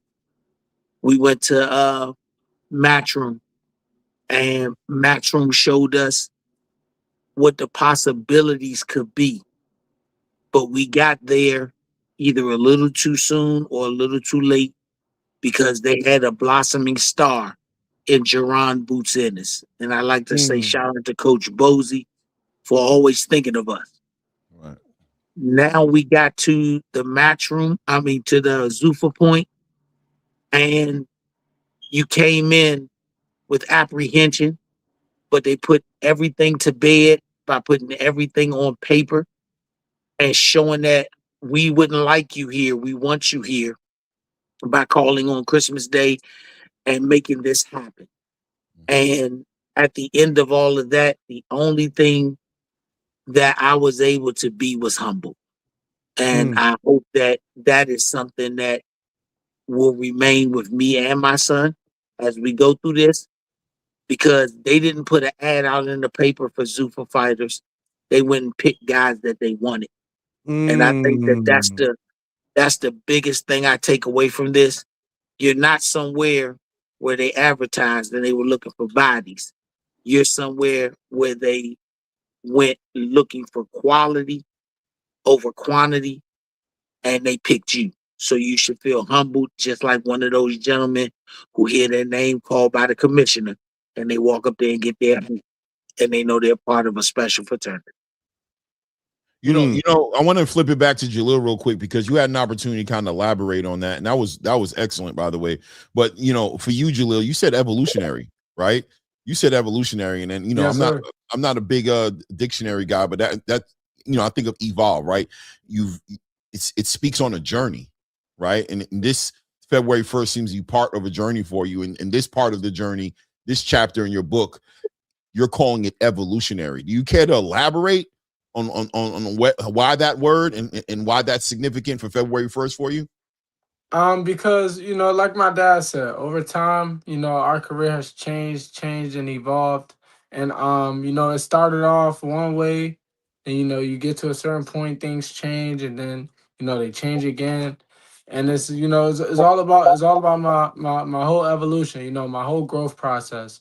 you know um I just think about it where, you and I, we had a talk on the show before where I tell you my whole journey of last year, the whole roller coaster it was from, losing my belt to, serious alcohol and drug problems, to finally like realizing how deep in a hole I was to, slowly but surely climbing myself out the hole. And I still to this day look at myself as climbing out. I don't never say, "Oh yeah, I'm perfect. I'm healed. I'm great." Like, nah, I'm forever, working on myself, forever growing, forever developing. And every once in a while you have those huge milestones in your life. And this is just one of those huge milestones. And it's a huge change for me. And a synonym of change is evolution. So, that's why I use that word. Beautiful word, beautiful word. Now I want this for the father and son, the dynamic, because that was hilarious, by the way. I've gone through that with my son, where my son is like, "Damn, dad, bro, come on, wrap it up. What a wrap it up button, get it together, right?" But I think it's just knowledge. After a while, you live so much life, you just know how to articulate yourself, and it can come out that way. But that being said, what's the hardest conversation you two have had with each other during this whole journey, during this whole entire boxing journey, right? What do you think the most difficult conversation you guys have had with each other? I'm gonna start with Jalil. I want Jalil to start this one off. It might be honestly, the constant conversation, like I just said, life's all about growth. The constant conversation has always been consistency, and that is bigger than boxing. That is one of those things that doesn't even go about boxing. That goes about life. For as long as I can remember, my dad said, same guy you are on Monday, you got to be that guy on Friday. And the same guy you are January the 1st is the same guy you got to be December 31st. If they don't know who to expect from day to day, then it's hard to deal with you. And I've just been working on that, trying to stay actively cognizant of being consistent. The past 2 fights, you guys have gotten very great performances from me. And I told you guys, we've had very great camps for those fights. This fight right here, we've had a very great camp. I look forward to another very great performance. And I just gotta credit that to my dad because he just has always pounded on consistency. If you run 3 miles a day and you get to the point where 3 miles a day becomes so easy that you all of a sudden say, "Yeah, I'm going to change it to 6 miles." And the one day you change it to 6 miles, you do it one day, but then the next day you don't run at all. You ruined your consistency right there. You should have just stayed at 3 miles a day. So that's all that I feel like that's been the biggest argument. And as I get older and I mature, and nowadays I feel like I do better with listening to him to understand and comprehend what he's saying compared to listening just to respond. A lot of times us younger people, and I still tend to do it from time to time, we don't listen to comprehend, we listen to respond. So listening and understanding what's being told to me. I tell my nephew all the time, don't think about how I said what I said, think about what I said. So it's like, that's been the main thing, just as being consistent. Now, Coach Hackett, before you answer that, I want to say, first off, my son is about to be 22 years old in about 3 weeks. And to hear a 22-year-old young man speak about his father the way he just did, I know you hiding a little tear. I know you're hiding a little bit of tear in there. You're walling up, but wow. But right. Go ahead, Mr. Yeah, there's got to be a part that be like, "Damn, that boy listen." Because I know sometimes it's real. Like every now and then you like to hear that because it's like, "Oh God, That boy It's listening to really, something. Okay, all right, all right. it's really real. Like I listen to a lot of old music with my dad. And Tupac song, he said, "Yeah, we might fight amongst each other, but you piss us off, we gonna get on your ass." Yeah. Like I tell people all the time, I fight with my father every day. But one thing I do know in the back of my mind is if we have 100 fights, he was right about 90 things. Right. So it's like shit. And don't come between us fighting. Cause we Right. gonna stop fighting and get on your ass. And we gonna Facts. keep fighting again later. Yeah. Facts. Facts. Go ahead, Coach Hackett. No, it's so funny that he started off with that. Yeah, it's funny. Last night around maybe 2 a.m. I don't know what time it was, about 2 a.m. He be up when I'm asleep. I love my bed. He said he sent me a text and he said, "Love you and Ma so much. Kiss her for me. Then go look in the mirror and kiss yourself." He's getting it.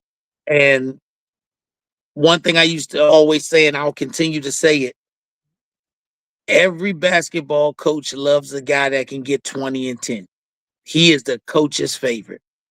But you got to remember, the assistant coaches who got to look at the stat sheets, they say, "Coach, you have two guys that give you 20 and 10, but only one of them can touch the floor."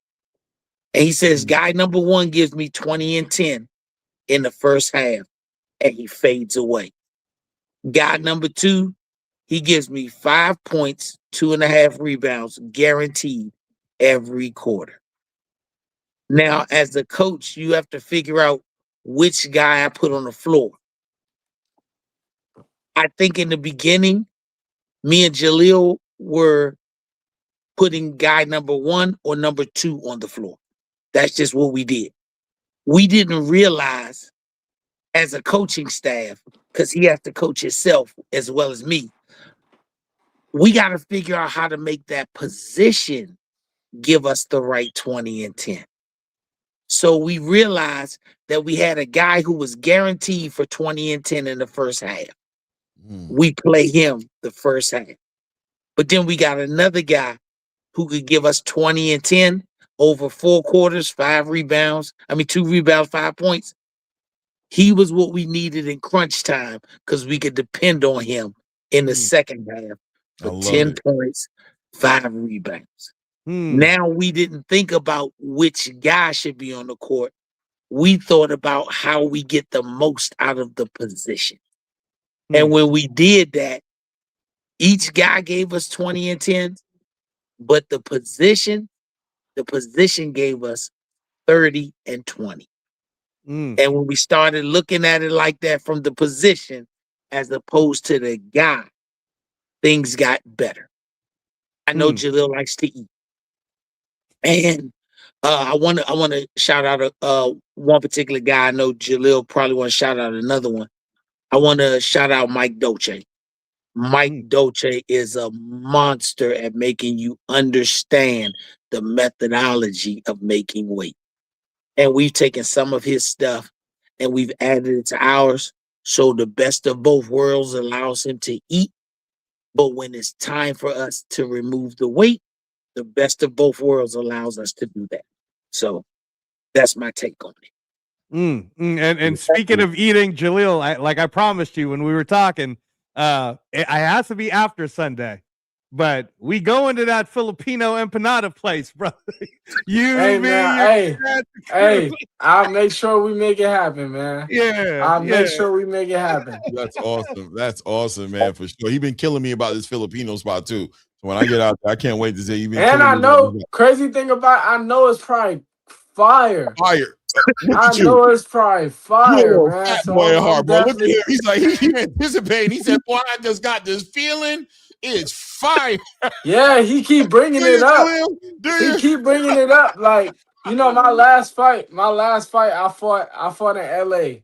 And I got a lot of friends, you know, friends that go to USC, friends that go to UCLA, you know, friends that just are genuinely from Los Angeles. And they all commonly agreed on this one spot when we, mind you, we pull into the parking lot. I'm like, it's no building. They like, yeah, it's a bunch of trucks and a bunch of tents and shit. And so I'm like, oh, I know this shit probably about to be banging just off of that right there. And so we get right there and they like, yeah, you can go to any one of those you want. They all make different shit. You know, some of them, for the most part, you're going to probably get you a burrito and a drink. Right. And so we get right there. I'm looking and I say, yeah, I'm going to go to that one. They don't speak English. So I know that shit's about to be hard. And I go right there, and I probably had one of the best burritos I ever had. And they had these little homemade watermelon drinks. That shit was good as a motherfucker, man. Yeah, So, boy, I know it was. See, you've been yeah, in the game so I'm long, knowing the way you know how to find the good one. You know what the attributes are. Like, they don't talk English. They ain't a the truck. way And Angelo is talking, man, I want every time. I know this shit about to be crazy. I know it's about to be crazy. You know And how I to always find tell people, I say, hey, I'm not a picky eater. So in the event that I don't like nothing that the place that you presented offers, Yeah. you're never allowed to recommend no food spots to me again. Fact. Never again. Fact. Awesome. That is awesome, man. I don't know, man. I want to get into some boxing, man. I want to get into some boxing. So how do you guys feel like giving some takes, man? Y'all in the mood? Hey, Sure. we got training in probably about another hour, but hey, come on. No, Yeah, we we're gonna be done in like 20 minutes. So, yeah. Sure. We got a Let's lot go. we got a lot of fights coming up this weekend, man. I'm just gonna hit you with the main ones. You know what I'm saying? You just let me know what you think about them. And already I'm gonna end with the TEOFIMO and the SHAKUR fight. But let's start off with Xander Zayas, your potential. This guy was a guy you were in a conversation with. I mean, now you're at 160, but I'm sure he'll be at 160 in due time. Getting ready to go for a unification here against Abbas Baharu, right? First title defense, he goes right into a unification. Speak on that fight and how do you see that fight going with what you know about both these gentlemen? My inside man says that Xander's gonna stop Abbas. My inside man, my Write that mole down. says You he's write gonna that stop down. Abbas. I don't think he's gonna stop Abbas. I think he's gonna beat him, but I don't think he's gonna stop him. But I definitely think that's a step in the right direction for him towards, potentially becoming undisputed at 154. So hats off to him, and in a perfect world, I see him soon at 60. Yeah, no doubt. So we're going Xander on that one. The next fight, in the same division, right? We're gonna stay at 154 right now. We're gonna go over into the UK across the pond, and Bakram Murtazaliev finally gets an opportunity. He'll be defending his title against Josh Kelly. I don't know what you know about these two fighters, but what are you thinking going into this one? How you see it happening? I think Bakram is a very heavy-handed puncher, so it'll be a really a cat and mouse game. I've only seen Josh Kelly fight a few times, but I don't take Josh Kelly as the type of guy that'll get hit with some shit from, Bakram and stay there. Right. So yeah, I'm picking Bakram for that one by knockout. Okay. Ooh, okay. Let's go into a spicy one right here. This one got got some spice behind it. On the back end of Andy Cruz losing to Raymond Mortala, KEYSHAWN Davis celebrated as if he had the win. Put a lot of pressure on him. We know KEYSHAWN Davis coming from a situation in Virginia, missed weight on the scale, lost his title. He's debuting at 140 pounds on the undercard of Shakur Stevenson versus TEOFIMO Lopez. He's going to be going at Jamaine Ortiz. With all that being said, going into this fight, how do you anticipate the return of KEYSHAWN Davis? What kind of performance are you looking forward to see? And of course, who wins this fight? I'm very anxious and to see like what performance he puts on. Because he was very emotional at the Andy Cruz fight. That was a fight that I was looking forward to seeing, but obviously he just moved up. But yeah, I think he's gonna put on a very good performance against Ortiz. You never know. Maybe Andy's the type of guy that'll chase a fighter. Maybe Andy chases him up to 140 and they fight. But as far as his fight goes this weekend against Jamaine Ortiz, I think KEYSHAWN beats Jamaine.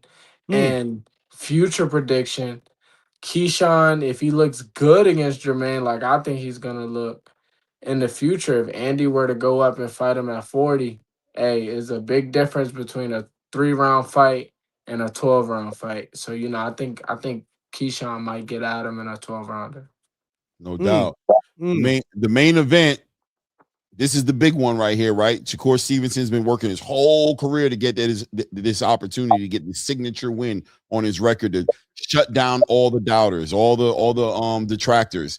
TEOFIMO Lopez been a very choppy past 2 years, a lot of up and downs, a lot of emotional outbursts, awkward situation. But listen, man, he took one. He signed a contract and he got a big fight in front of him with SHAKUR Stevenson, who's going to be going up in weight to challenge TEOFIMO Lopez for a WBO title and a lineal championship, a Ring Magazine lineal championship on the line here. Maybe even in the conversation for the face of boxing, whoever wins this fight in the conversation, right? We can all have our picks. Talk to me going into this fight. What you looking at? What you looking for? And who you got winning? I think this fight is a situation. I think it's a relatively easy fight to pick if you really take a deep dive into both fighters. I think it's a fight of good counterpuncher versus better counterpuncher. And I think Shakur is the better of the counterpunchers.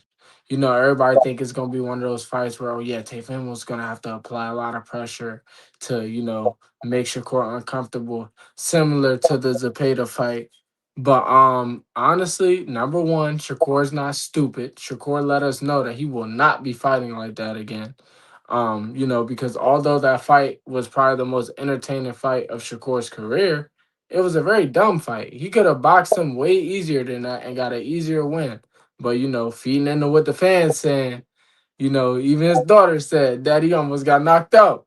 Daddy, so trying to be real with a daddy. Like, I just gotta keep it real with you. Go ahead. Yeah, nah. So this fight, I think he's definitely gonna go in there trying to win, not trying to impress no damn fans. And I think he wins a boxing match. And most people are saying, like I'm saying, that TEOFIMO has to make it rough to win. That's not TEOFIMO's game. Anytime TEOFIMO has attempted that, he's looked very bad. Just think about the fight with Kambosos. He tried to get rough with Kambosos. That's what Kambosos does. Therefore, Kambosos, just was the better man at being rough and making it look ugly. He when he's boxing, he looks good. When he's trying to do anything other than box and counterpunch, he looks bad. But he's just in a situation where he's in there with a guy who's a better counterpuncher than him. So I think Shakur gets a nod. All right. All right. Here comes the last one, though. Here comes the biggest fight potentially of the weekend here. You got a young and up-and-coming contender who's been through an up-and-down roller coaster in his career.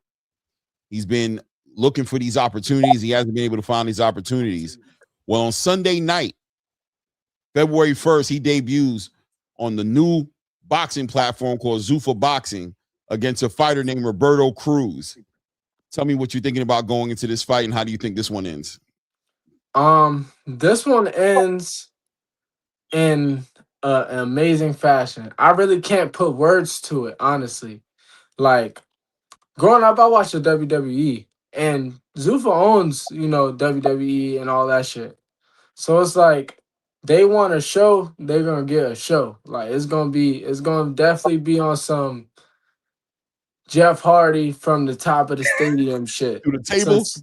Yeah, I'm talking steel cage match. Woo! He almost out the cage, and he looked down, and he jumped right down, swanton bomb onto his opponent. And he still ended up barely making out of there, crawling out when crowd go crazy. One of them type nights, man. Man, I love it. Let's do it, man. I love it. Now, Mr. Hackett, Coach Hackett, I'm going to flip it on you a little bit with the fights happening this weekend. So, as you know, one of the great things the Paramount Plus and CBS has been pushing over and over and over again is the idea of combat sports weekend. And on Saturday night at Sydney, Australia, we have UFC 325, one of the most anticipated rematches between Alexander Volkanovski and Diego Lopez, one of the fights of the years in 2025. This is a title defense for Volkanovski. I know you know your UFC, Mr. Hackett, so Give it to me. Who you picking? Who you I'm excited. picking? I'm for excited. UFC 325? I'm excited. And the new. Oh! And the new. Oh! Yes, Diego by submission. Oh, man. Wow. Diego by By submission. submission. He ends the fight. We don't need Hey. the judges. Wow. Rear naked choke. Rear naked choke. Go get a drink. Go get a popcorn. Go get some drink. We won't need you for this fight. You know what? Mr. Hackett, I think the odds for that is a good bet. For you guys that don't know, Alexander Volkanovski might be one of the greatest, if not the greatest, 145-pound champion out there. He reclaimed that title against Diego Lopez in Mexico, I believe it was, or in San Antonio, right? So you're saying it's going to be flipped. You're saying Diego Lopez is going to go into his hometown and he's going to get submitted in his own hometown. Wow, that's amazing. That is rear naked choke for the win. Wow. Now, how about I know that the rundown of days, it starts in the morning. Your thoughts on Bakram versus Kelly. Who do you think wins that one? Bakram, easy. All right. And then we got of course, Xander well. Abbas Baru, Xander in Puerto Rico. Who do you got that one? Xander, 12-round decision, unanimous. Okay, 12-round decision, unanimous. And then heading into that night, there's so many fights. And one of the ones that Clay didn't ask, but I want to know from you is Shushu Carrington. Does he show us, or is this the moment where we find out maybe he's not as good as we thought he is? Shushu that good. Shushu that good. I think Sean. Yeah, he taking advantage. I like Shushu. I think it's gonna be one of them welcome to the Shushu show moments. Okay, welcome to he gonna introduce him. He gonna introduce himself to that division. Not only will he become a world champion at that division, but he will show he's there to stay. All right. Now, KEYSHAWN Davis, a lot of talks about the controversy with him, and Jermaine Ortiz, who we all know is no joke. Who do you got on that one, Mr. Hackett? KEYSHAWN by stoppage. Ooh, okay. All right. Gonna stop him. Oh, stop. I like that, Coach Hackett. Bold, just like his Diego Lopez pick. And then finally, Teofimo Lopez versus Shakur Stevenson. Number one, do you think it will be an exciting fight? Because a lot of people are worried that it might be a snooze fest, as they're calling it. And who do you pick on that one? Bobby Fischer by boredom. 12-round decision, unanimous. Oh, wow. So you're just saying Shakur's going to do his thing. Okay. Yeah. Shakur Stevenson, Bobby Fischer will give us a snooze fest, but he know how to win them. All right. Now, I want to give a rundown again this Sunday, starting at 3 p.m. Pacific time, 6 p.m. Eastern time. Zuffa Boxing on Paramount Plus for free. If you haven't already, get it. If you don't, it's only $8.99. So pull out your wallet, you cheap mother. Yeah. So, free. So we're starting the card off with Jamar Talley, who was actually on the same card as Jalil when I watched it back in September for the Terrence Crawford card. He'll be fighting at cruiserweight, which I found interesting. It looks like Zuffa Boxing may be in the cruiserweight business, which is great. Jamar Talley will be fighting Devontae Williams. And then Maserati, Van Houter. I hope I'm saying that right now. The Mazion Maserati Van Houter. Next fight after that's fighting Julian Gomez. Then we have a 147 prelim. Damoni Kato Kane versus Christian Perez. And then Justin Valoria, who was also on Jalil's card back in September. Justin Valoria versus Oscar Perez, two undefeated fighters. I think that one's going to be a banger at 135 pounds. And then we have the main event, Jalil Hackett versus Robert CRUZ. Both 11 wins, 1 loss. This is their moment. Main event, Zuffa Boxing, 7 million households. Coach Hackett, how do you see that fight going? Honestly, the way Jalil been working, the way he been training, the great spawn we got. Shout out to great spawn partners who work with us. I got Jalil in the stoppage somewhere around 7 or 8. Let's get it. This is a 10 rounder, right? 10 rounder? Yes, it's a 10 Yes. rounder. It's a 10 rounder. Yeah. That's awesome. That's awesome. That's awesome. Yeah, I mean, and then of course, guys, and the main card, 6 p.m. Pacific time, 9 p.m. Eastern time. It's gonna roll out with Hot Rod Kolodzic versus the former 175-pound champion Alexander Vosnik. I think that's gonna be a great, yeah, that's gonna be a great fight. And then you got the next one, which Max Kellerman inadvertently said it was going to be a war, but with no pun intended. You got the Russian Radza Butayev, the former 147-pound champion, against the Ukrainian Serhey Bochuk, but they're both fighting at 160 pounds. So this will be very, very, very interesting. We watched Bochuk lose a Terrence Crawford week against Brandon Adams, but he's getting to fight at 160, so there might be a difference there. And then Butayev, the last notable fight we saw him here in the U.S. was against Stanionis in an absolute war, right? So Butayev is definitely young enough to bring that. That's the co-main event of the main card. And then Rayo Valenzuela making his Zuffa boxing debut. 14 wins, 3 losses against a very tough power punching 22 win, 1 loss Diego Torres. I think that's a great main card, right? That they'll be promoting a lot, by the way, on Saturday night along with the UFC. So any thoughts on that at all, Mr. Hackett, between Rayo and Diego Torres being the main event? I think the card is great from top to bottom. You have quality all across the board. You have very fair matchups. Like I said, the B side is the guy that loses because there's no A or B in any of those fights. Those are all great fights. Yes, sir. It's awesome. Yes, that's awesome. Guys, man, I appreciate you guys coming up here, always building with us, man. I hope we continue this relationship we're working on here, and hope this is always going to be a platform that offers you an opportunity to speak your truth, and you know what I'm saying, always hold you guys up with the highest regards, man. And we do want to thank you for letting us be the first interview that you gave us to talk about your new relationship with Zuffa Boxing and Dana 100%. White and TKO. Thank you. We really appreciate that. Yeah. Hey, I appreciate y'all. I appreciate y'all for having me. Appreciate y'all for, such a great platform. We're going to give y'all a hell of a performance come this Sunday, February 1st, live on Paramount Plus. Make sure y'all tune in. I'm calling the fight. So I'm letting you know. Make sure you got your popcorn, man. 50K. Get 50K your drinks. right here. Get your drinks, man. We're going to have us a jolly good time, man. We're going to put on the show, boy. No doubt, man. I appreciate you guys. Salute to all you guys, man. Team Hackett in the building. Salute to Team Hackett, Coach Hackett, Jalil Hackett, man. You guys, man. We appreciate you guys, man. Until the next one, man. Hey, that was a good one, Rez. That was a good one, man. Good time, right? Yeah, oh man, we got to really cover a lot, right? Claymore, like that.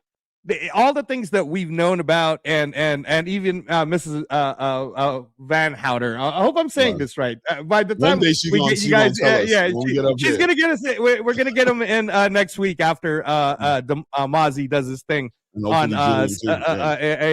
Sunday. Julian also, but she was saying that she started watching our channel because we were talking Zuffa so much, right? And as you know, Clay, in the space, we're known as the guys who were like, oh, you're all fun. But the fact of the matter is, all the fighters have been, all we did was listen to them.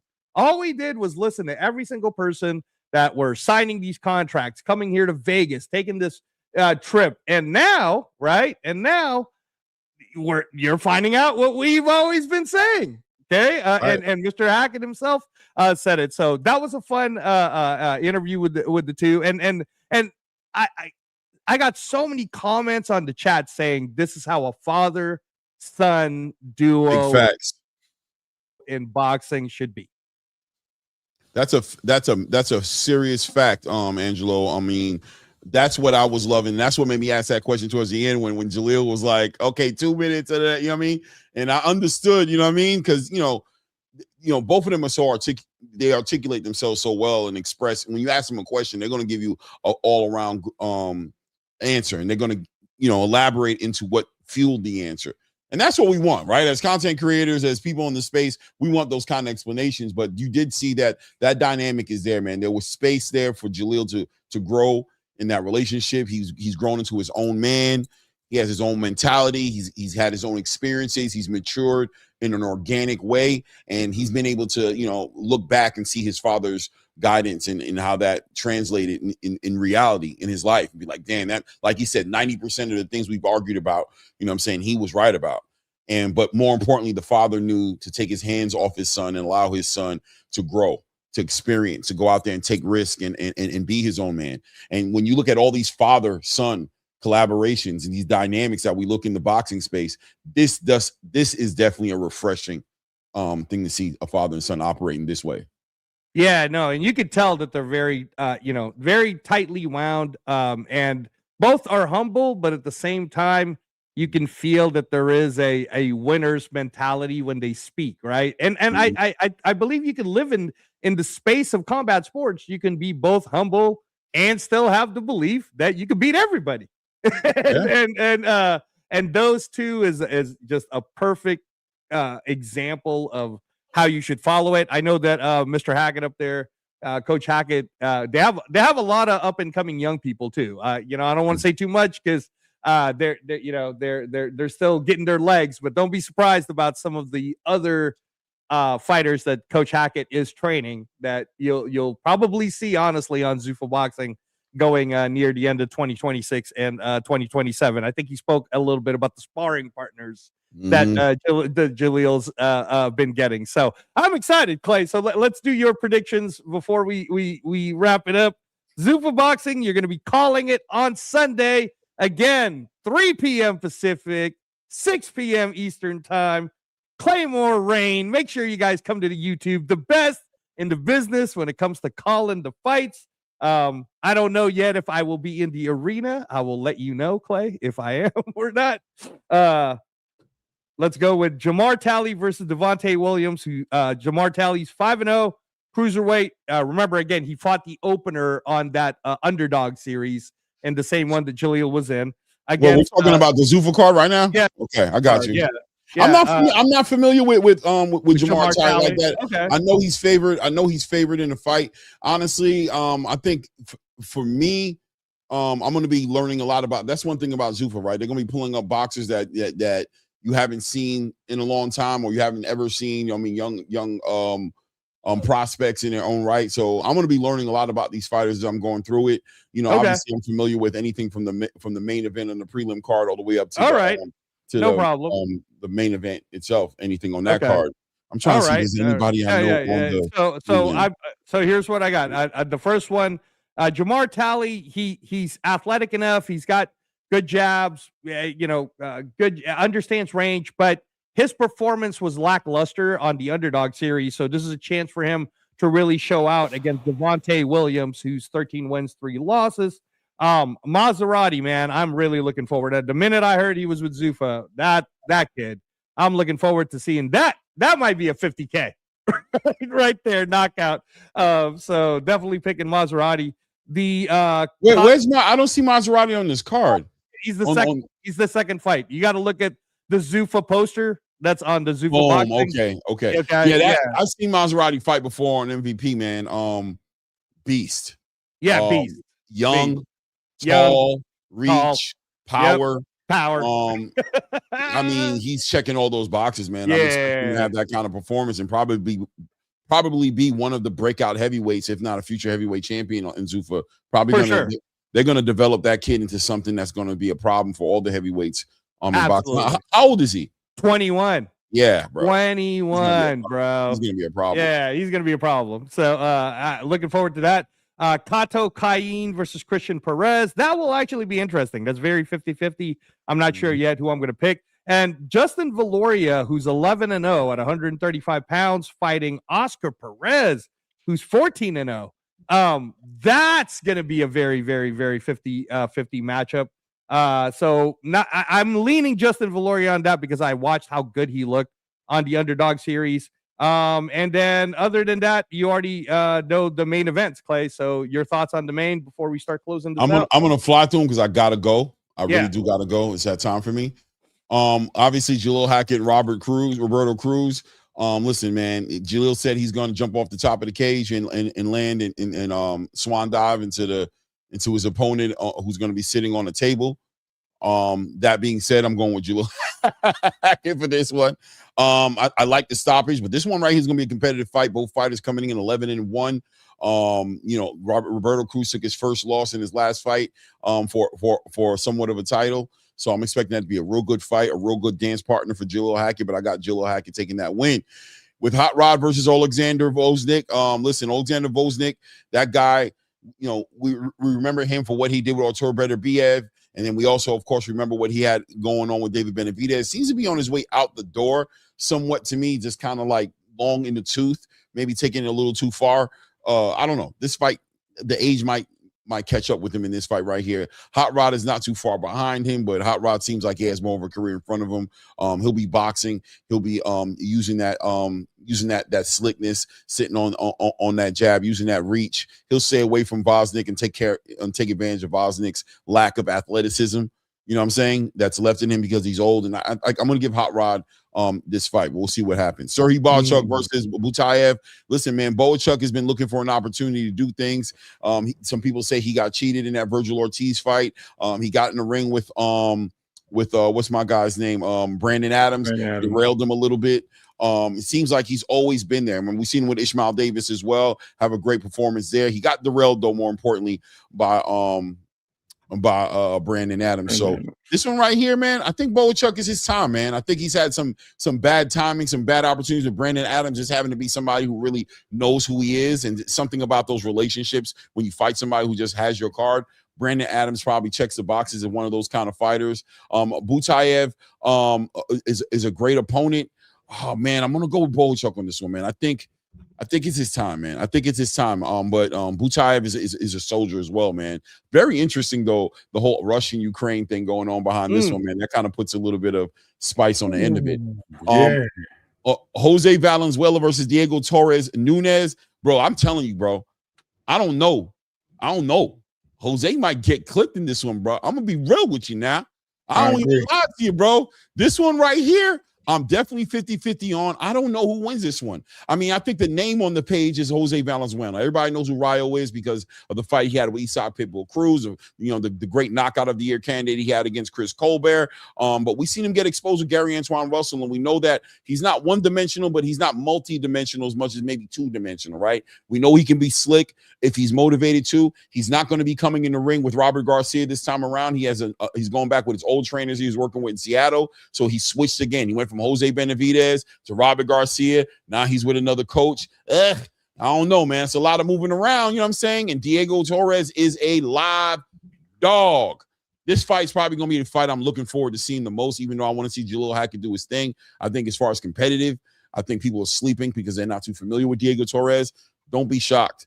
Keep your eyes on this one, right? This one right here might be fight of the night. You know what I'm saying? I was gonna say fight of the weekend. But I don't know. He's got a lot of fucking people to compete against this weekend. This is gonna be a crazy weekend. Shout out to HLD1 with the $5. Says, damn, I missed out on dropping a super chat on the Hackets to beware of Amari Jones. We on the hunt 2027. Yeah, man. Amari might need to make a move. I don't know, man. Some fighters out there who might consider Zuffa, man. I don't know. Check the interview out. And make a phone call and see if they got a fit for you. You know what I'm saying? Yeah. And the rest of you guys, again, when we're doing an interview, we're so focused on the interview. If you want one of your questions to show up, man, do a super chat. You guys do that at the hangout spot. Stop being so cheap at ATP Combat Media, man. You want your question up, go put it in the super chat. And if it's a proper question, we'll let it go up. Proper. Word. What's good, Ray? Chilling, man. Listen, I couldn't wait to jump in here. Don't get me wrong. Great. I was listening in at the same time I was debating HLD. You know what I mean? It's just so funny I could do two things at once. But in all seriousness, man, it was a great conversation you guys had. Great questions. I'm with you all the way, Clay. I'm going with Voznik on that fight, man. I don't think Hot Rod got it. That's the only thing I see different. I do see the Torres fight. I think Jose Venezuela, he's going to be weight drained. I think he's a natural 140 pounder. That's true. I think the weight drain is going to hurt him, and I think that I do see the Serhii Boachuk, and I kept looking at the Russian flag too while I was looking there. Do Russia. I just never put the the message together in my head. It's just something that's just drawing me to that. So yeah, I'm going with Body Chuck on the rebound, and I follow the everything else from the bottom up. No Definitely doubt, with no that. doubt. It's about that time, though. But yeah, absolutely. No, I ain't gonna lie, man. I really gotta go, man. You know me, I'll drag it, but I gotta go. No, you gotta get out of here, brother. Salute to you guys, man. I appreciate it, man. Reyes, man, great interview. We did a good job today, huh, Reyes? That was awesome. That was awesome. Good job. Good job. A lot of conversation, man. Those guys are great to interview, man. I hope the future interviews we have are willing to share like those guys are, man. Wishing them the best, man. Shout out to everybody in the chat. Hey, man. Hit the like button if you forgot to do it. I ain't tell y'all to do it, but that don't mean you ain't supposed to do it. So do it if you ain't do it now. Subscribe to the channel. Subscribe to the channel, man. Until the next one, you already know how we carrying it. Hey Reyes, at this point, we out, man. Come on, bro.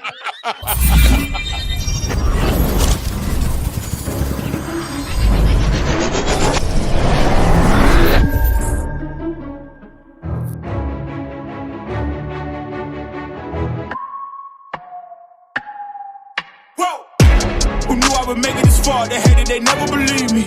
Yeah, I would never drop the ball. I know I make it look easy. Yeah, Mayweather with the defense. I don't care what a critic got to say. I got them picking up the pieces. That to me, you really